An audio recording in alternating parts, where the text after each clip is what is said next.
morning. Well, it is here. This is my gluten-free sourdough starter, and I fed it this morning about 7 o'clock. It's now 10 o'clock, 3 hours later. When I fed it, it was down, right in here somewhere. So you see it's doubled in 3 hours. Now this is a very nice active starter. So I decided I'm going to do a video on it. I have dehydrated this starter so that it will be available. Check my description in the video, and I've got links to purchase this. So anyways, today I'm going to show you how to make a sourdough gluten-free, dairy-free, vegan bread. It's very nice. I keep it in the refrigerator myself. I'm not even gluten-free, and I really like this bread. I keep it in the refrigerator. It doesn't crumble. It lasts me about a week if I don't eat it all. That's the longest I've had it, was a week before I ate it all. And it didn't go bad, it didn't get crumbly. So I really like this recipe, and so I'm going to share it today. So anyways, stay tuned. Okay, so here we are. Today, like I said, we're going to make, actually there's two versions of this bread that I've baked. One is a real simple, more simple, let's put more simple, because it does use a lot of different ingredients, but some people don't have access or don't have on hand some of the other ingredients that I'm going to use, that I'm actually going to bake the bread with today. So I'm going to show you the recipe, or the ingredients for the simple recipe, and let's see if you have that stuff, and you can probably get started on this. Alright, first off, rice flour. I use a brown rice flour, and like I say, I'm going to have the recipes with the amounts in the description, so you don't have to worry about writing things down. So the rice flour, and then we have cornstarch, tapioca flour, we have a xanthium gum, we have salt, which I use a coarse ground sea salt. Any of them will work, your Himalayan pink salts, whatever you want to use. I would stay away from the table salt. Table salt is not really salt, it's chemicals. Get rid of it, pour it down the drain, buy real salt. Alright, and the last thing for the dry ingredients is baking powder.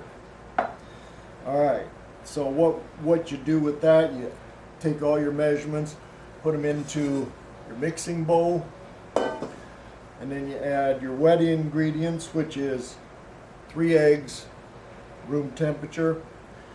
You use apple cider vinegar, which we make our own. You can see the mother down there in the bottom forming, which probably a lot of you will make your own vinegar. Quarter cup of soft butter. Sometimes I use lard, real rendered lard, but if you're vegan, well, I guess it wouldn't be dairy free, would it? Well, you know your substitutes for butter or lard. You can use an oil, whatever you want to do. I'm not vegan, I'm not gluten free, but I sell bread at farmers markets, and I had a lot of requests, so I worked on it, come up with this recipe. It sells really well, people love it. Alright, in addition to that, my starter, which this is not quite risen yet. It's been about almost 4 hours, and I'm still rising. I started off down here, and it's more than doubled, but it's still rising. So I'm going to wait until that gets to the 100%, which is when it rises and just starts to fall. Okay, then in addition to that, water. I usually keep on hand about 2 cups, a little more, because as you mix it, well, in addition to that, your tools, you got your pan, need a beater, because this requires, get this, 7 minutes of beating, which is your aeration, which gets everything mixed, and it works. Just believe me, it works. You can do it by hand, but 7 minutes is a long time. So, anyways, and then this recipe will make, and this is what I do for the farmers markets, it will make 4 of these mini loaves, which, you know, they're not that big, but I find a lot of people that are gluten-free don't eat a lot of bread either. So it works perfect for them. And, you know, the price that you have to charge for this stuff, because the flours and everything are more expensive than regular wheat flour. If you go to the market and somebody says, hey, I got some really good gluten-free bread, you got to buy this, why would you buy a large loaf when you can try a small loaf, see if you like it. I've been selling these for $3. The large loaf, which this is a 5x8, I think, yeah, 5x8 pan, this recipe will make 2 of these. Those I sell for $6. Okay, so it's just the same. 2 of these would be $6, $3 each. Or 2 of these at $6, same thing. But the recipe will make, like I said, either 4 of these or 2 of these. So anyways, that's what you need for your ingredients. Now, if you're going to, that's for the basic recipe. Brown rice is your main ingredient on that. All right? Now, what we're going to do today, in addition to these ingredients, now this one I've adapted. So we're going to get rid of these to the side because they've already been introduced. The other one that I use is buckwheat. And as you know, buckwheat is not wheat. So I use buckwheat flour in addition to the brown rice. I use also, this is bought from Bob's Red Mill, but it's chickpea flour. Wonderful stuff. It's very economical too. And then in addition to that, I've added coconut flour. Now most of these flours we buy at a local Mennonite Amish type grocery store. They buy in bulk, separate it down, but the chickpea flour, they don't have it that way yet. So I buy the Bob's Red Mill. So anyways, that's the ingredients we're using today. If you don't have a starter that when you feed it and 4 hours later it more than doubles, check also the link, because I have dehydrated starter that I'm selling, and there's going to be a video, I don't have it up yet, but there will be a video of how to activate that starter and get it to this point so that you have a great starter. It works really, really, really well. So keep that in mind. All right, the one thing I forgot to mention in what you're going to need is a scale. My recipe is in grams, so I find that's the easiest way to get a consistent bread. Switch it over, there we are, grams. All right, so I said brown rice flour. Brown rice, we use 56 grams.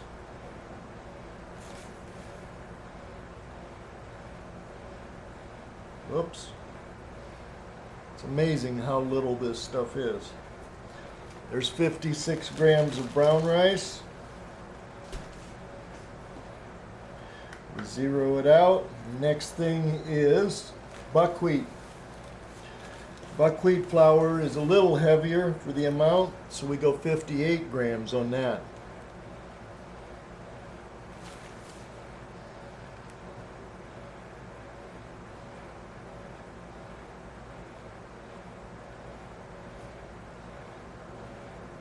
$58. I've adapted this recipe from the straightforward simple brown rice because the brown rice is good, it holds together well. For me, it didn't have the flavor, it was kind of bland. But so I started mixing different flours until I come up with one that was really, what I thought was really good. All right, next one is chickpea. Chickpea's a little heavier yet, so we go 65 grams.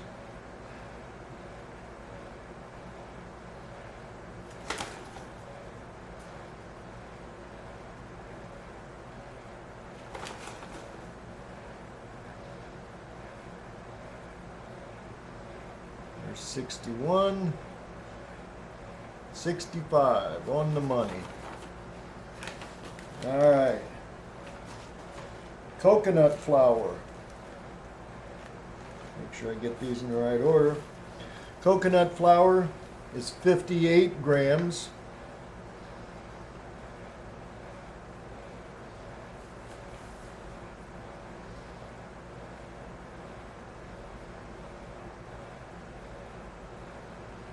$55.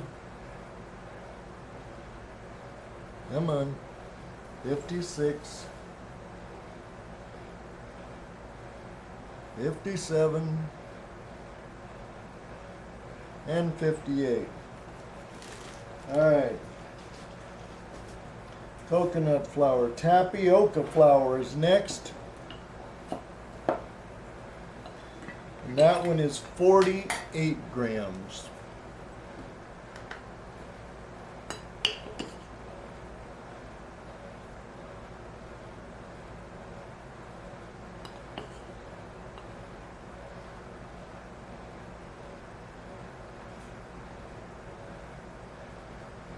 $42, $45, $47, and $48.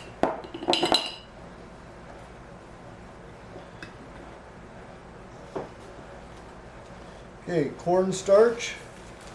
I know, sounds like a lot of ingredients, but it comes out really good. 54 grams.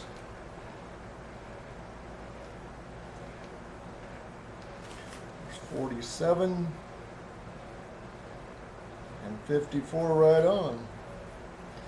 That one's a little sticky, so you gotta make sure it gets all out of there. All right. Next one is your xanthium gum. Now we're getting the small amount. This only gets 10 grams.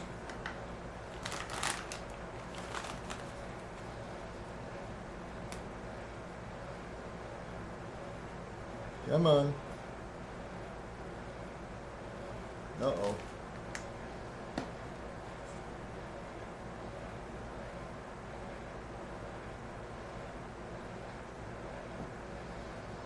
I should have weighed it differently, huh? All right, well, we're going to have to guess at this one today because my scale is not working on that.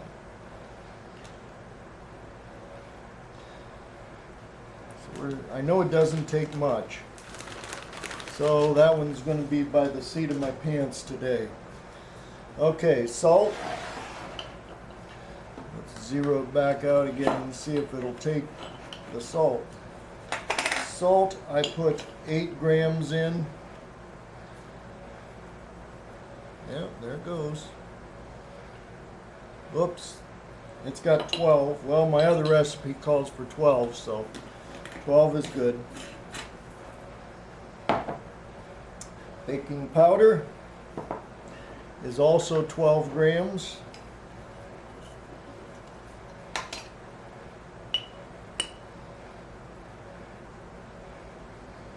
Five, 6, 7, 8. There we go, 12 right on. All right. So now you have all your dry ingredients. Usually what I do is take my beater and just mix it all up. Just to kind of mix it, you know. That's what you do. All right. Next we're going to be adding the wet ingredients. Well, our starter is still on the rise. It has now been 5 hours. So I'm going to go ahead and we're going to make this bread. It's getting really close, I know it is, just from my experience with it. All right, what I do, stir it down a little bit.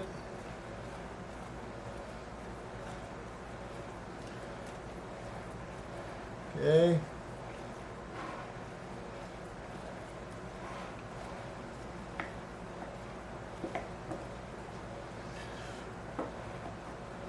Once you and your starter become personal, then it's pretty easy to know when and what everything is about.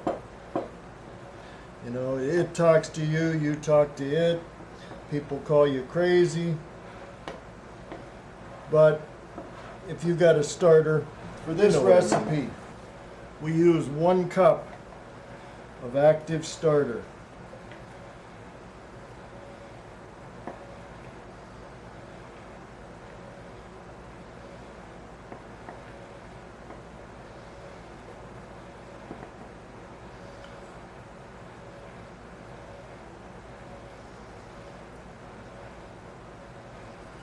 There we go. And what that does is leaves you active starter. So you can feed it, put it to bed, bake some more, whatever you're going to do with it. This, we don't eat that much of gluten-free because we also have our other stuff, our English muffins, pretzels, our regular sourdough bread, because we're not gluten-free, so we just enjoy having it. So anyways, I've got a little, whoops, there we go, a little bit left. We're going to feed that here, and but that's going to come after I bake, so it should be real happy right now. Alrighty, so your ingredients, what you're going to do, you're going to add, and what I decided too, we are going to go vegan with this, and I'm using coconut oil.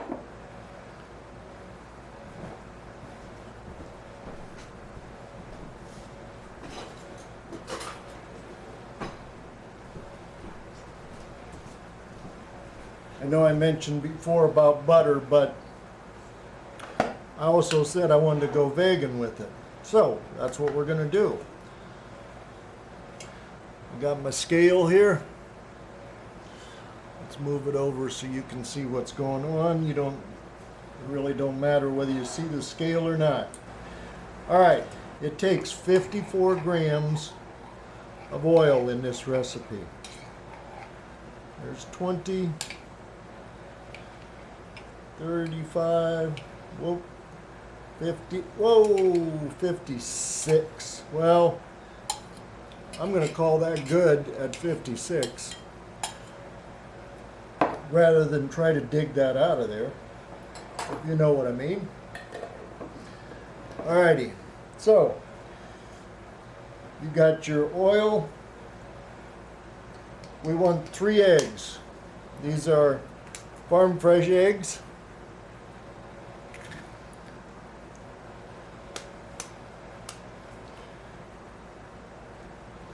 And of course you want to be careful not to get shells in there.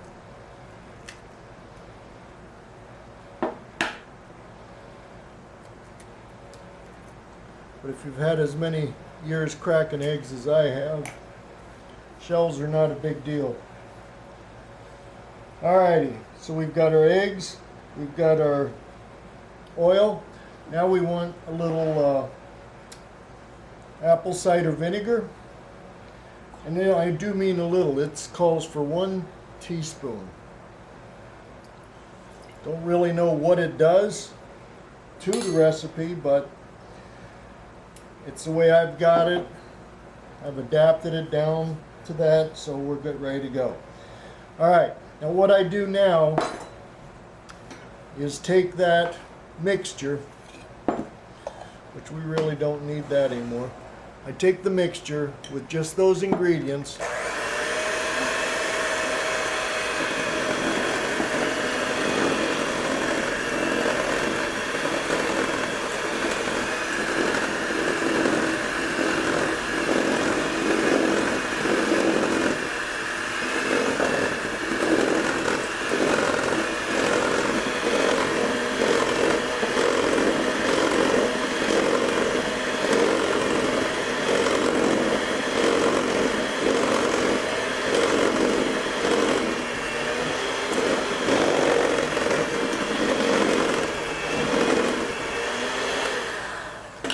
Alright, you can see how it's just mixed up enough to make it crumbly.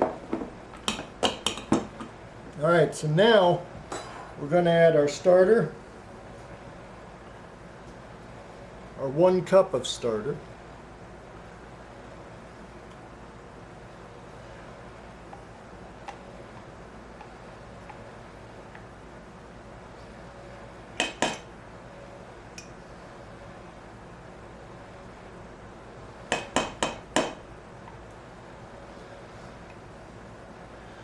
For those of you that don't have a starter, or you're interested in this one, I will have a link back in the description where to pick up this starter. And there's going to be a video of how to rehydrate and feed this starter. But I'm not going to go into it on this video because I'm assuming at this point you have a starter. So we mix that up.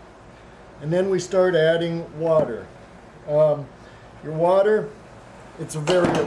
Whoops, it's a variable. What I found is the original recipe didn't call for but about 1.5 cups, but that's too dry. And different flours make different, absorb liquid at different rates. So your water should be between 90 and 100 degrees.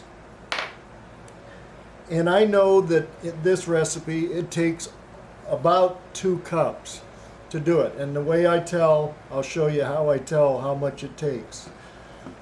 Let's start off with 1 cup in there, or about. There we go.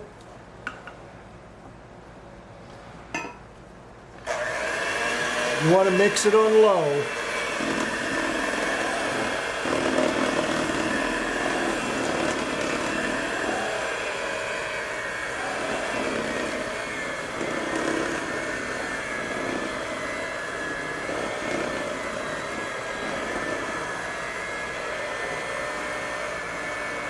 Okay, see how it's climbing up the beater? It needs more water. So we're going to add more water. There's about 1/2 cup more.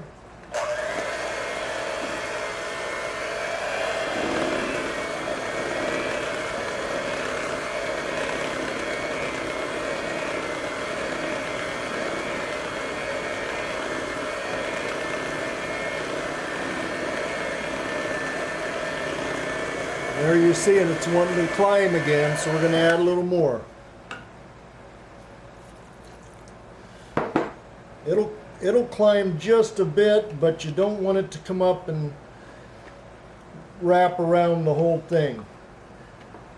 You want it to be thick, but not super thick.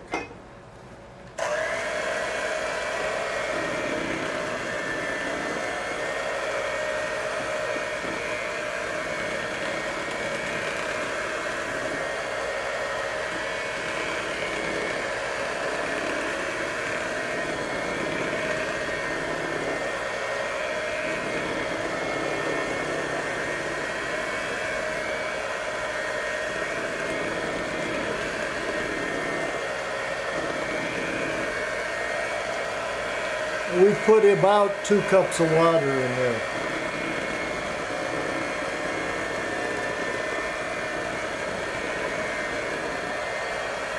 So I'm going to say there is no set amount of water. You're just going to have to watch it, play it by ear or by sight. There we go. As you see, it's not climbing like it was. Alright, so let me shut this off. When you get it to this point, now you need to mix it for 7 minutes. So, I'm going to start this, then we'll fast forward out of it, or I'll stop it and finish it up here. So, and you want to increase your speed so that it mixes even more.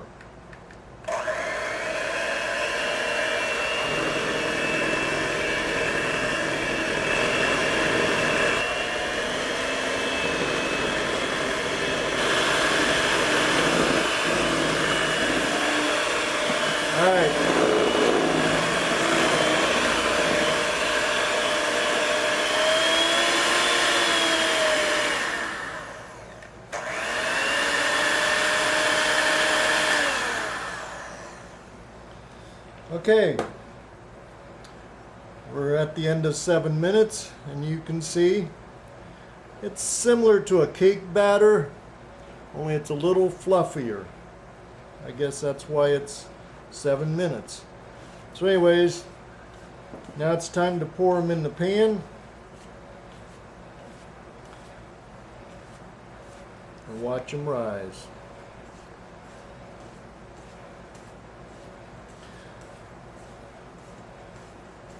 What I do, I don't know if I got enough battery left here. Hope so. Anyways, on all my dishes that I use for baking,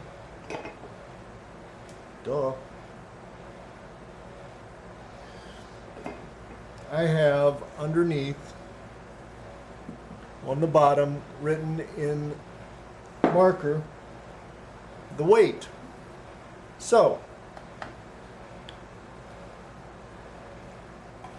I take total weight, which says 1788, and I subtract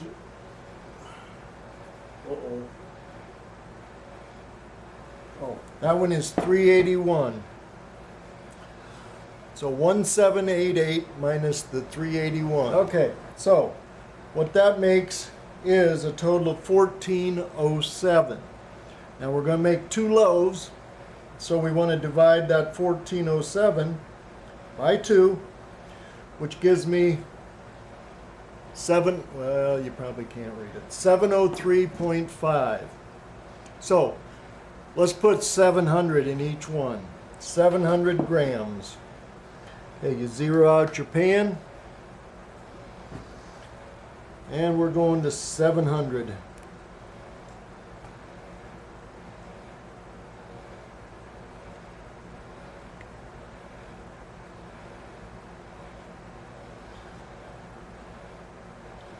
$6.95. There's 702 right there. Okay, let's do the other one. Zero it out. Now these pans I've coated with coconut oil, and then I put some buckwheat flour in to powder them up. Don't want any sticking. Alright, we'll give a quick rundown here of what I do next. You can see the ridges in there. I like to get them smooth. If you take your spoon, put a little water on it, you can smooth these right out, make them even. Just makes a better loaf in the end. And shake the stuffing in them. Alright, now once I get them shaped the way I want, and I get them wet again, and you can smooth them right out, anything that's left. There we go. Just like that. Then we take our saran wrap. Yeah. Our saran wrap.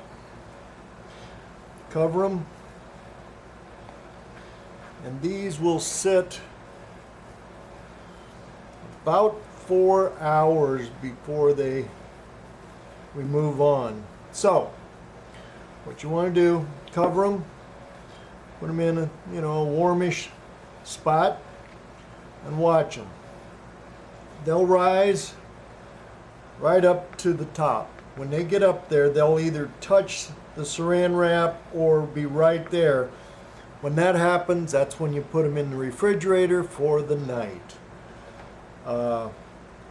It is almost 1 o'clock in the afternoon now, so they'll be quite a few hours in the refrigerator. And what that does is lets that sourdough ferment. Gives them a great rise in the morning, and a great flavor. You'll love it. So anyways, we'll come back here when they have risen up. Okay, been about 4.5 hours, and we've got a rise. It's just about right in the center, even with the top. So now it'll go into the refrigerator for the night, baked tomorrow.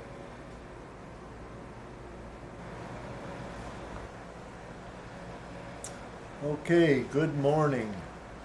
Well, as you see, we made it through the night. And if you look, compared to when we put them in last night in the refrigerator, we covered them and put them in the refrigerator, they have risen just a little bit more. So, like I say, that was a 4.5 hour rise there. Alright, so before I put them in the oven, my temperature on the oven, I run it at 375 degrees, 375, and that's Fahrenheit. Now, usually these take about 50 minutes. And there again, I check them with my meat thermometer when I pull them out after the 50 minutes. You want these to be about 207, 205, 207. What I also do, I take my trusty spray bottle full of water and I spray them down. I want that top moist. Okay, and then after that, a razor blade, and I slice mine. You don't have to, but what I found a couple of times before I started slicing is the top would separate because the oven, what do they call that? I don't know what they call it. Anyways, where the oven makes it rise up so fast, will actually push that top right off of here. And that's part of the reason for keeping it moist, is so it doesn't crust up so quick. And then I slice it so it opens up like a traditional sourdough, so that the rise comes out better. You'll see it. Anyway, so I slice mine right down the middle, and I go nice and deep.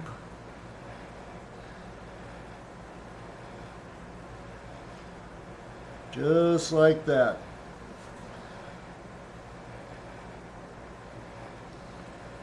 Like I say, it's not necessary, but I think you'll like the results better.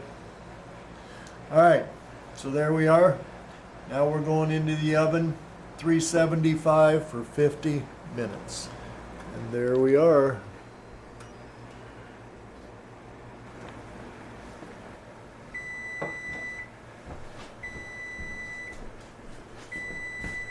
Alrighty, let us check this out.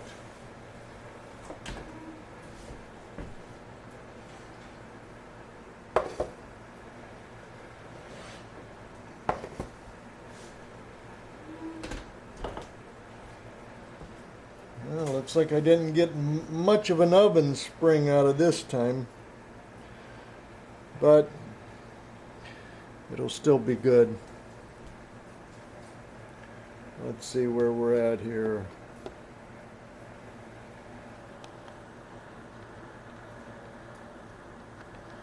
That's the wrong direction. There we go. Hopefully you can see that. Coming right up on 200. There we're at 200 and going by.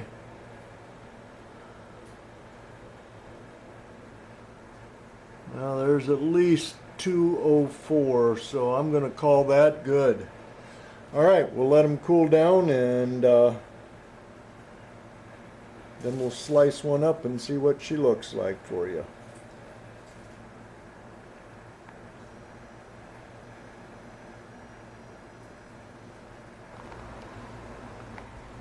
All right, well, they've cooled off.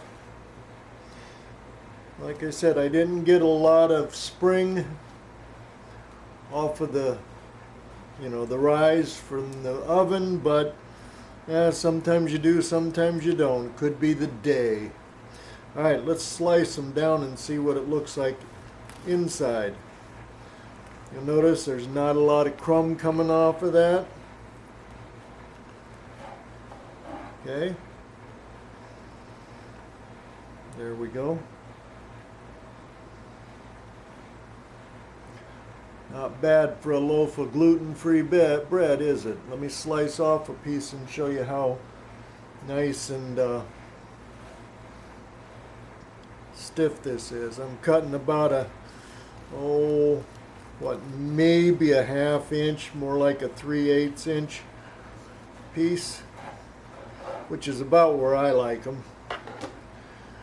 And as you see,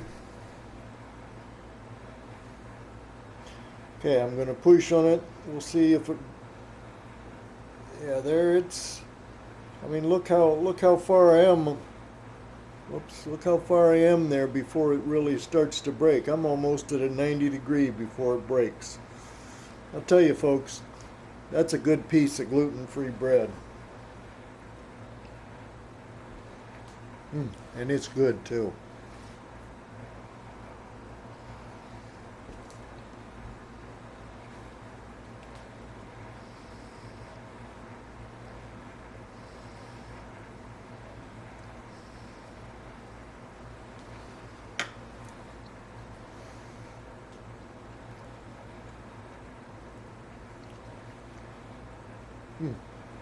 Yep, very good.